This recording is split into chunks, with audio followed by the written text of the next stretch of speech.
Soyez en paix avec tous les hommes. Romains chapitre 12, verset 18. Bonsoir à toutes, bonsoir à tous. J'espère que vous vous portez tous à merveille. Si ce n'est pas le cas, ça ira peut-être demain, peut-être après-demain, mais ça ira, ne vous en faites pas. Tant qu'on vit, il y a toujours de l'espoir.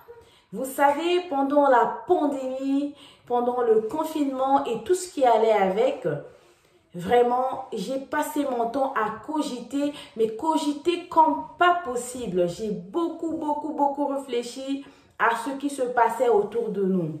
Et après, je suis venue à la conclusion que, après cette période-là, je pense que beaucoup de personnes changeront leur façon de voir les choses. Beaucoup de personnes changeront leur comportement. Pourquoi j'étais venue à cette conclusion? Parce que j'étais effrayée en voyant le nombre de personnes qui mouraient tous les jours. La COVID-19 a amené beaucoup de gens à la mort. Et à part la mort, certaines personnes sont tombées malades, ont été stressées, dépressives, d'autres ont été suicidaires. Mais vous et moi qui n'avons rien eu pendant cette période, c'est pas parce que nous le méritons, c'est pas par notre pouvoir, c'est juste par la faveur imméritée de Dieu, sa grâce en fait, que nous sommes restés sains et saufs. Alors, pourquoi passer notre temps à nous quereller? Pourquoi passer notre temps à nous bouder? Pourquoi passer notre temps à se calomnier? Pourquoi passer notre temps dans les conflits?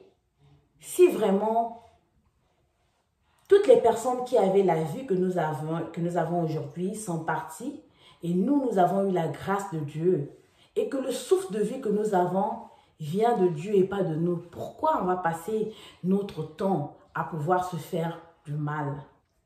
La Bible nous dit, aujourd'hui je vais citer deux versets de la Bible.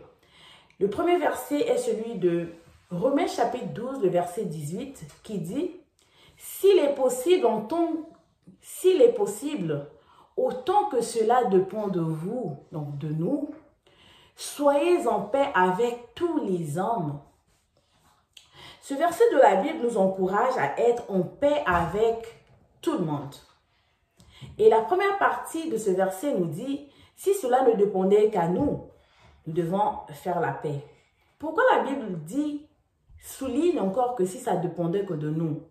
La Bible dit parce que il y a certaines personnes, malgré les efforts que vous faites pour être en paix avec elles, elles sont de nature querelleuse ou encore rancunière. Donc, dans ce cas-là, c'est vraiment difficile. Mais quand même, la Bible nous encourage à être en paix avec tout le monde. Oui. Être en paix avec tout le monde ne signifie pas être ami avec tous.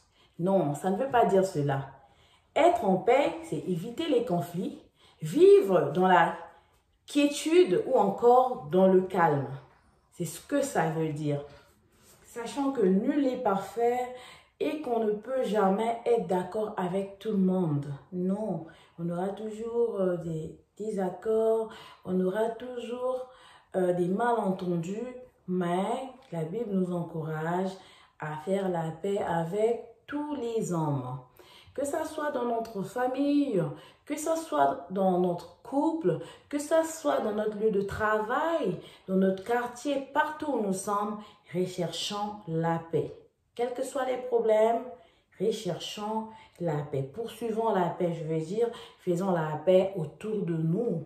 C'est pour le bien de tous. Et pour finir, il est dit en Galates chapitre 5, verset 22, que la paix est un fruit de l'esprit. Si je peux paraphraser ce verset, il est dit,